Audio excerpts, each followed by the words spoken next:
naissance de Jésus-Christ. Puis ce matin, la coutume veut à Noël, on apporte souvent un message sur la naissance de Jésus-Christ. Et puis ce matin, j'ai décidé de sortir de cette coutume-là en vous parlant de l'opposé de la naissance, c'est-à-dire la mort de Christ à la croix et ses implications pour nous aujourd'hui. Et puis vous savez, de parler de la mort, on n'est pas si loin de la naissance finalement.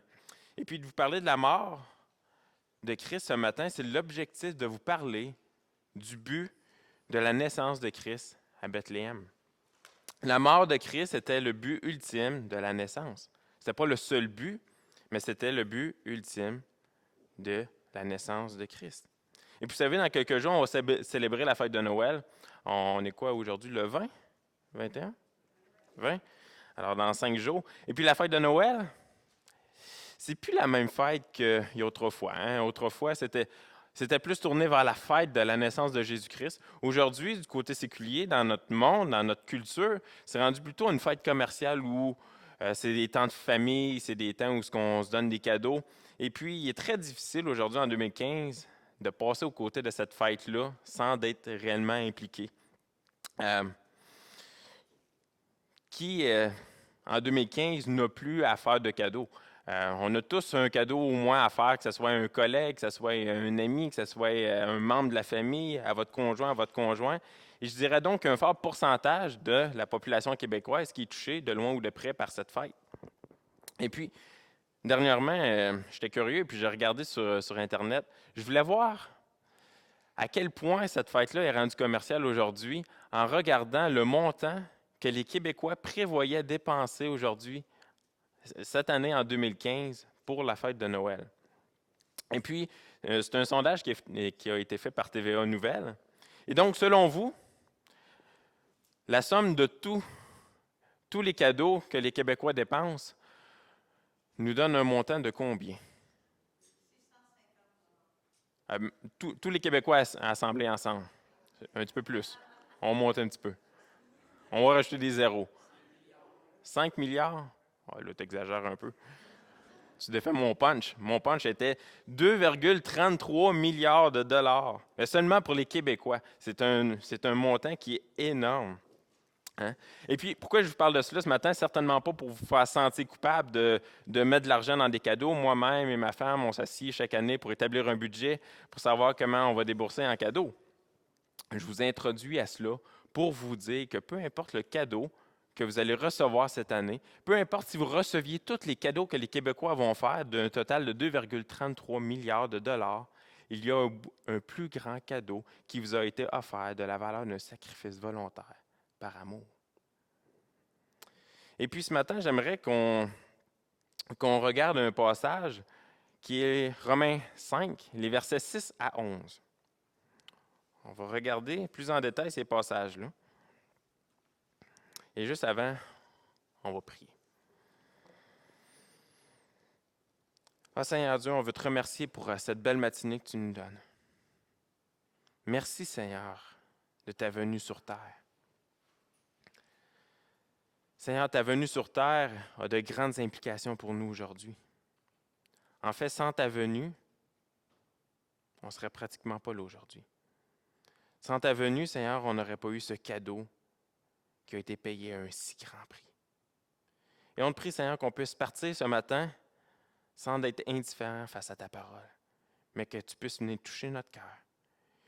Puis que ces temps des fêtes, Seigneur, ce temps de Noël qu'on va vivre prochainement, puisse avoir une toute autre implication dans notre cœur, puisse avoir une toute autre signification. On te prie de bénir cette matinée. Amen. Alors, je vous invite à tourner dans Romains, chapitre 5, les versets 6 à 11, ou sinon, vous pouvez suivre à l'écran.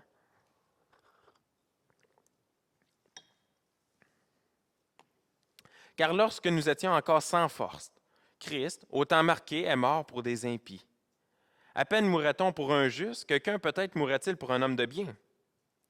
Mais Dieu prouve son amour envers nous, en ce que lorsque nous étions encore des pécheurs, Christ est mort pour nous. À plus forte raison donc, maintenant que nous sommes justifiés par son sang, serons-nous sauvés par lui de la colère. Car si, lorsque nous étions ennemis, nous avons été réconciliés avec Dieu par la mort de son Fils, à plus forte raison, étant réconciliés, serons-nous sauvés par sa vie.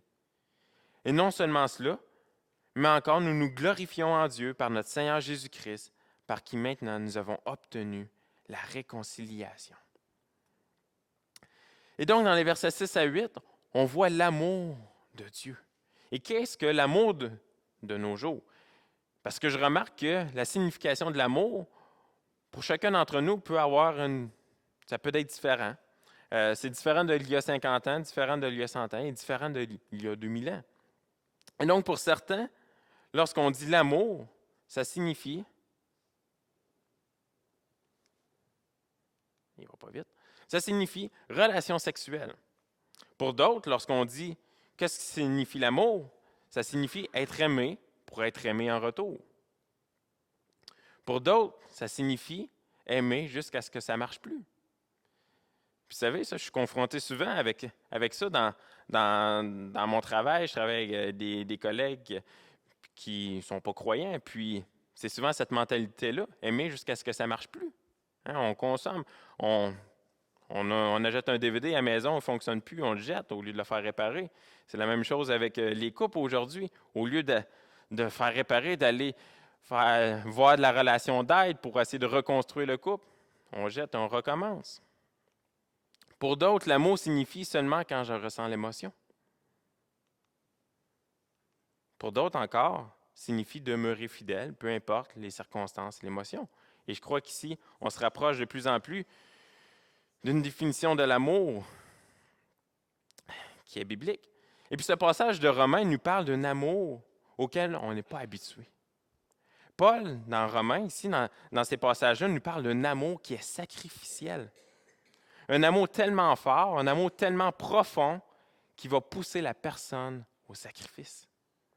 Et vous savez, on voit souvent dans les nouvelles des gens qui sont à la guerre mourir pour un frère d'armes. Et puis j'ai beaucoup de respect, d'admiration pour cela. Mais Paul ici nous parle d'un amour qui est encore plus puissant que cela. Dans le verset 7, Paul nous dit qu'à peine on mourrait pour quelqu'un de juste.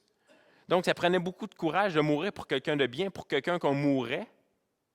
C'était quelque chose que Paul estimait d'être rare. Et puis dans le verset 8 de Romains, il nous est dit, « Mais Dieu prouve son amour envers nous, en ce que lorsque nous étions encore des pécheurs, Christ est mort pour nous. » Et donc l'amour sacrificiel de Dieu nous a été manifesté alors qu'on était encore des pécheurs, alors qu'on était encore des ennemis de Dieu. On n'était pas des hommes de bien. On ne faisait pas le bien. Et puis, l'amour sacrificiel de Dieu, c'est ça, la profondeur de son amour. Aimer, se sacrifier pour des gens qui n'avaient aucun mérite. On le méritait nullement. Il n'y avait rien qu'on pouvait faire par nos propres moyens, par notre propre force, qui pouvait nous attirer cet amour de Dieu-là. Et pourtant, Dieu nous a donné ce cadeau, nous a offert ce cadeau payé à un si grand prix.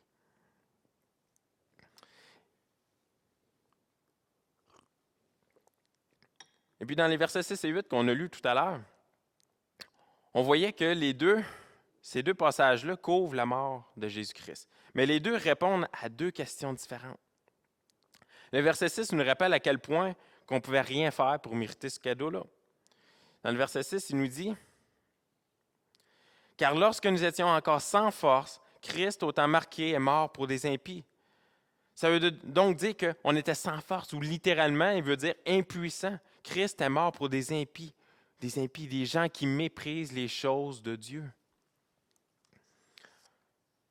Romains 3,11 nous dit « Nul n'est intelligent, nul ne cherche Dieu, tous sont égarés, tous sont pervertis.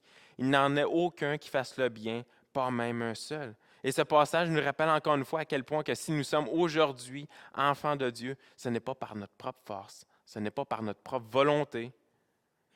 Rappelons-nous toujours que l'on était impuissants, on était sans force. On était méprisant à l'égard des choses de Dieu et pourtant Dieu désirait faire de nous des enfants d'adoption en nous attirant à lui. Et puis c'est un mystère pour nous aujourd'hui. Comment qu'un Dieu si grand a voulu nous démontrer un si grand amour? Et puis une petite parenthèse ce matin, si vous n'avez pas encore accepté ce cadeau payé à un si grand prix, de la part de Jésus-Christ. Laissez-vous attirer par lui, car seul lui peut vous sauver de cette punition à l'égard des pécheurs. Et puis donc, ce verset 6 nous parlait de ce que Christ a fait et pour qui il l'a fait. Et le verset 8 nous raconte la même histoire de sacrifice, mais il nous dit le pourquoi il l'a fait. Et c'est tout simplement pour nous prouver son amour. Il a fait ce sacrifice-là pour nous prouver son amour. Mais Dieu prouve son amour envers nous en ce que lorsque nous étions encore des pécheurs, Christ est mort pour nous. Et vous savez, on en arrive à un point où on pourrait se demander si c'était réellement nécessaire ou obligatoire de Dieu de nous sauver par ce sacrifice. Et je pose cette question-là dans le sens que, est-ce que Dieu aurait pu choisir de ne pas nous sauver? Hein? Est-ce que Dieu aurait pu choisir de ne pas nous sauver? Et dans 2 Pierre 2,4, on voit que Dieu n'a pas épargné les anges qui avaient péché. Et donc, dans ce sens-là, Dieu aurait pu décider de ne pas nous sauver dans une justice parfaite, de nous laisser dans notre péché en attente du jugement comme les anges qui ont péché. Toutefois, Dieu, de par l'amour qu'il voulait nous démontrer, a décidé de sauver des hommes et des femmes. Et par conséquence de cela, et je parle de conséquences positives ici, par conséquence de cette décision-là, un sacrifice parfait était nécessaire. Dans les versets 9 à 11, on voit que Paul nous parlait de la justification. Les versets 9 à 11 nous disent que par ce sacrifice, on a été justifié. Et qu'est-ce que Paul veut dire par justifié? Paul veut dire que devant Dieu, lorsqu'il a fait de nous des enfants, on n'a plus cette identité légale de pécheur, mais on est devenus des justes. Il nous voit maintenant comme au travers du sacrifice de Christ à la croix. Pourquoi? Pourquoi cela? Romains 5, 19 nous dit, « Car comme par la désobéissance d'un seul, Adam, beaucoup ont été rendus pécheurs, nous. De même, par l'obéissance d'un seul, Jésus-Christ, beaucoup seront rendus justes. » Jésus-Christ a vécu une vie parfaite d'obéissance à Dieu, le Père. Mais Jésus n'avait pas besoin de faire ça pour lui-même. Il n'avait pas besoin de vivre cette vie d'obéissance pour lui-même. Il l'a fait pour nous. En fait, il partageait déjà depuis toute éternité une parfaite communion avec le Père. Et son être entier était éternellement digne de Dieu le Père. Donc, ce n'était pas pour lui qu'il devait vivre une vie parfaite d'obéissance. C'était pour nous. Jésus a vécu cette vie d'obéissance et cette vie sans péché pour nous aujourd'hui. Et comme Adam était notre représentant à cause de son péché, nous sommes déclarés pécheurs. Et Jésus s'est fait notre représentant en vivant cette vie parfaite. Et puis vous savez, si Jésus, pour nous rendre justes, il aurait fallu qu'il vive seulement une vie sans péché, il aurait pu mourir alors qu'il était jeune enfant. Mais pour nous justifier, pour nous rendre cette identité de juste, il a fallu qu'il vive 33 ans de parfaite obéissance à Dieu le Père. Et quel cadeau pour nous, est-ce qu'on le réalise aujourd'hui? 33 ans d'obéissance pour nous. Pas 33 ans pour quelqu'un qui le mérite.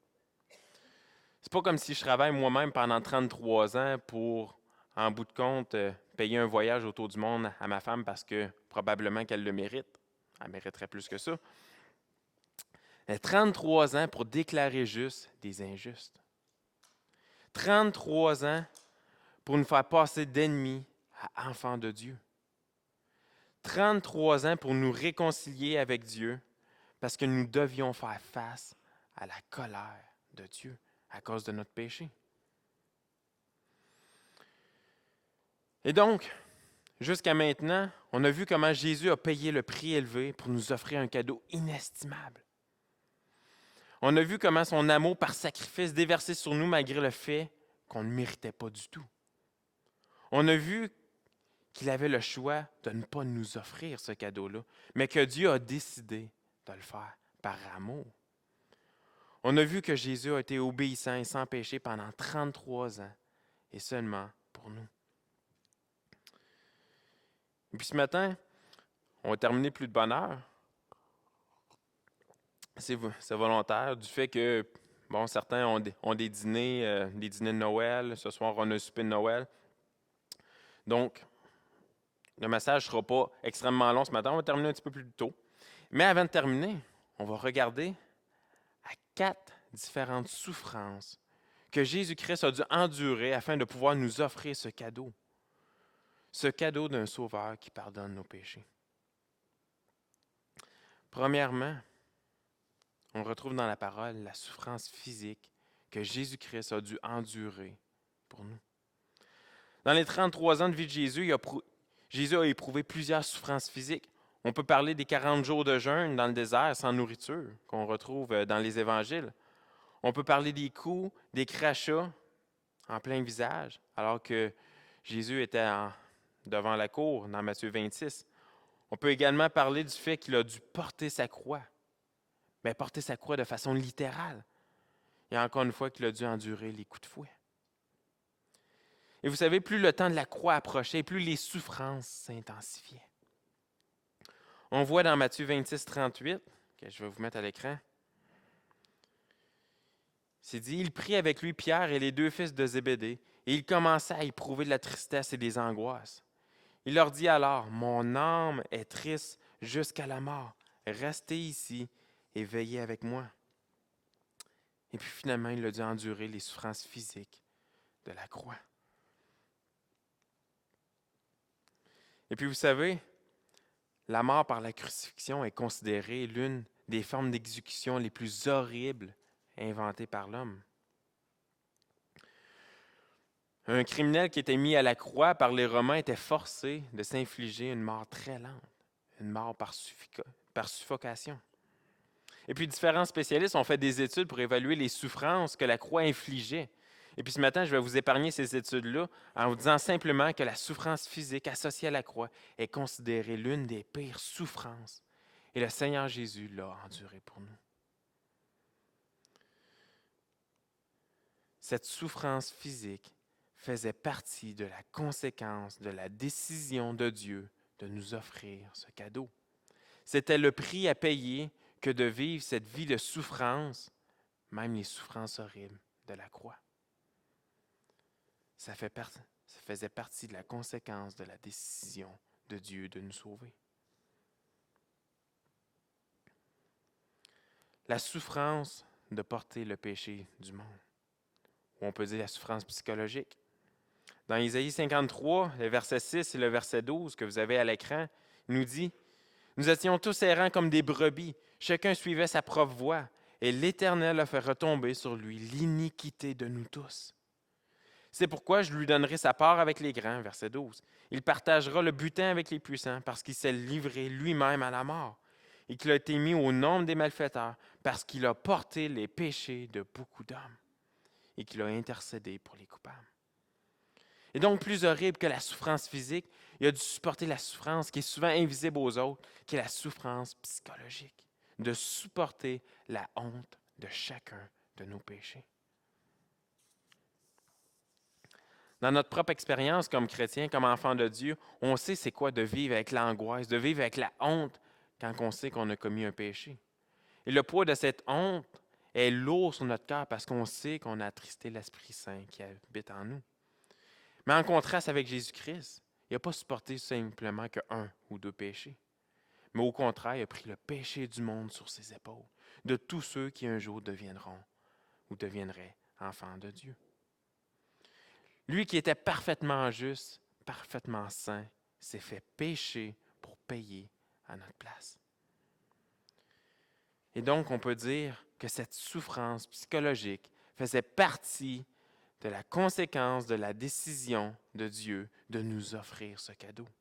C'était le prix à payer que de vivre la honte de tous nos péchés. Jésus-Christ a enduré la honte de tous nos péchés. La troisième souffrance, la souffrance de l'abandon. Vous savez, la souffrance physique d'avoir enduré les crachats, les coups de fouet et la croix, et la souffrance d'avoir pris sur lui-même toute la méchanceté de nos péchés, comme s'il les avait commis lui-même, ont été amplifiés par le fait que Jésus a vécu toute cette souffrance seul. Jésus a vécu toute cette souffrance-là seul. Jésus a vécu la trahison de la part d'un de ses 12 disciples, qui est Judas. Par la suite, plusieurs l'ont abandonné dans les moments les plus angoissants de sa vie sur terre. Alors que Jésus était dans le jardin de Gethsémani la veille de sa crucifixion, il s'est confié à 3 de ses disciples en leur disant de veiller avec lui et de prier. Et pourtant, quand Jésus s'est fait arrêter, ils ont tous fui. Jean 13,1 nous dit, j'étais déjà là. Jean 13,1 nous dit, avant la fête de Pâques, Jésus, sachant que son heure était venue de passer de ce monde au Père, et ayant aimé les siens qui étaient dans le monde, mit le comble à son amour pour eux. Donc tout ce que Jésus avait fait était d'aimer. Et en retour, tous l'ont abandonné. Il était seul pour affronter toute cette souffrance.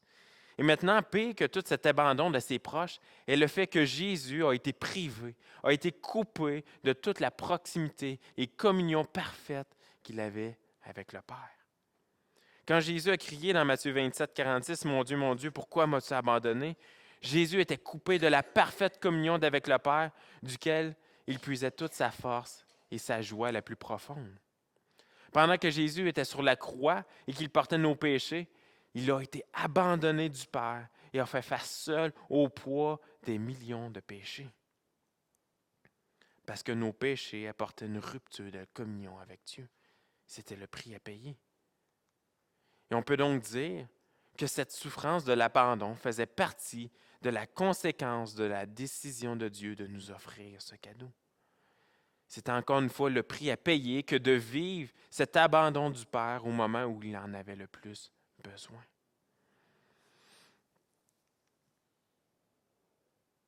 La souffrance 4. La souffrance de subir la colère de Dieu le Père.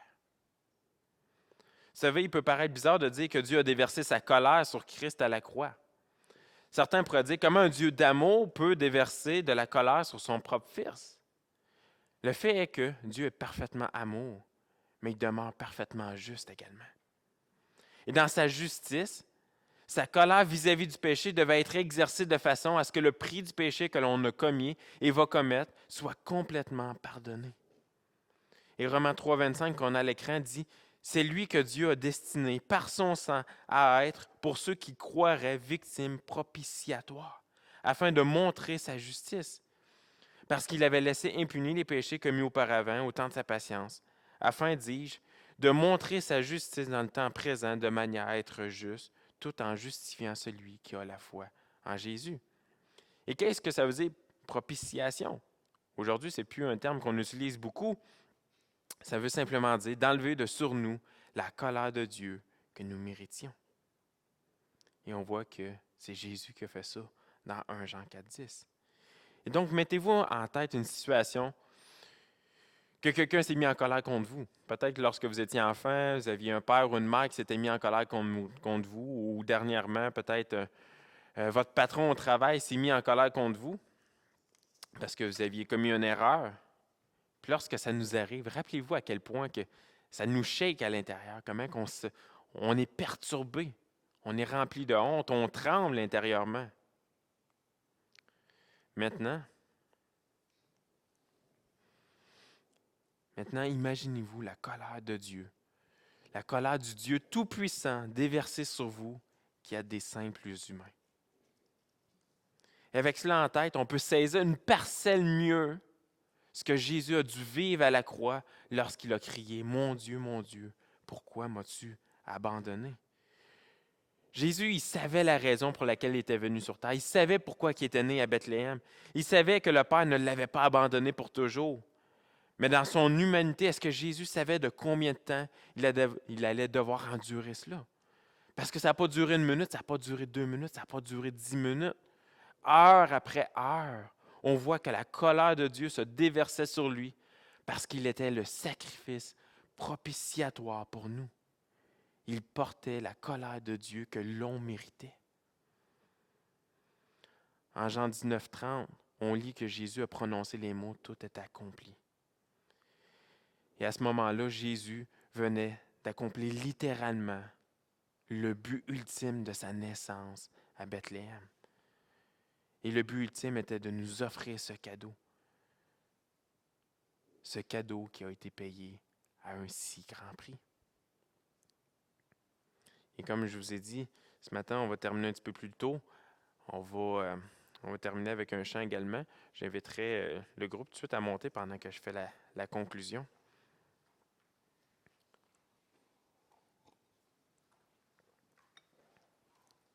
Et donc, en conclusion, en cette fête de Noël, pour la plupart d'entre nous, on va recevoir des cadeaux. On va avoir du temps en famille, du temps entre amis. Et puis, j'aimerais vous laisser avec 4 points. Premièrement, de garder en tête ce cadeau que Christ nous a donné et de nous rappeler le prix qui a été payé pour cela. De se rappeler à quel point que le cadeau que Jésus-Christ nous a offert a été payé à un grand prix. Et 2, soyons des témoignages pour notre famille et amis par notre comportement, par nos paroles. Souvent, on est observé par notre famille, des gens qui peut-être ne connaissent pas Dieu, par des collègues. C'est un moment d'être un bon témoignage pour eux. Et 3e point, encore dans cette lignée, soyons dans la prière afin que Dieu nous ouvre des portes afin de pouvoir annoncer cette bonne nouvelle d'un cadeau payé à un si grand prix. Durant le temps des fêtes, durant le temps de Noël, on est avec des familles, la famille, on est proche d'eux, on est avec des collègues de travail. Priez que Dieu vous ouvre une porte pour partager l'Évangile, pour partager quelle est la raison de la venue de Jésus-Christ sur terre. Et le point 4, si vous n'avez pas accepté ce cadeau d'une vie pardonnée, si Dieu vous appelle ce matin, ne résistez pas plus longtemps et acceptez le pardon de vos péchés et acceptez de le suivre avec fidélité le restant de votre vie. Prions et terminons avec un chant après.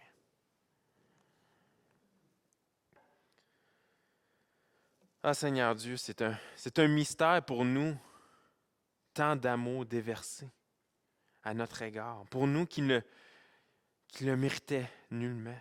Parce que Seigneur, on sait qu'on ne te cherchait pas. On ne te cherchait pas du tout. On te méprisait au contraire. On péchait contre toi, Seigneur. On était tes ennemis. Et pourtant, tu as cru bon prendre la décision d'envoyer ton Fils Jésus-Christ mourir en sacrifice pour nous, pour payer le prix qu'on devait payer nous. Ah Seigneur, c'est un mystère, cet amour-là que tu as déversé sur nous. Et aide-nous à s'en rappeler durant les prochains jours qui vont suivre. Aide-nous à se rappeler, Seigneur, que la naissance de Jésus-Christ à la croix, la naissance de Jésus-Christ à Bethléem, était comme but ultime la mort à la croix pour nous aujourd'hui. On te prie, Seigneur, qu'on puisse ne pas oublier ça. Aide-nous à se rappeler, Seigneur, à quel point ce prix a été payé cher. 33 ans d'obéissance parfaite. 33 ans de vie sans péché. La souffrance physique qui a été là, la souffrance psychologique, l'abandon du Père, la colère qui a été déversée, toutes ces souffrances-là pour nous aujourd'hui. Et on veut te remercier, Seigneur Dieu, pour cela. Et aide-nous à s'en rappeler pour les prochains jours à venir. On te prie de bénir cette matinée, Seigneur.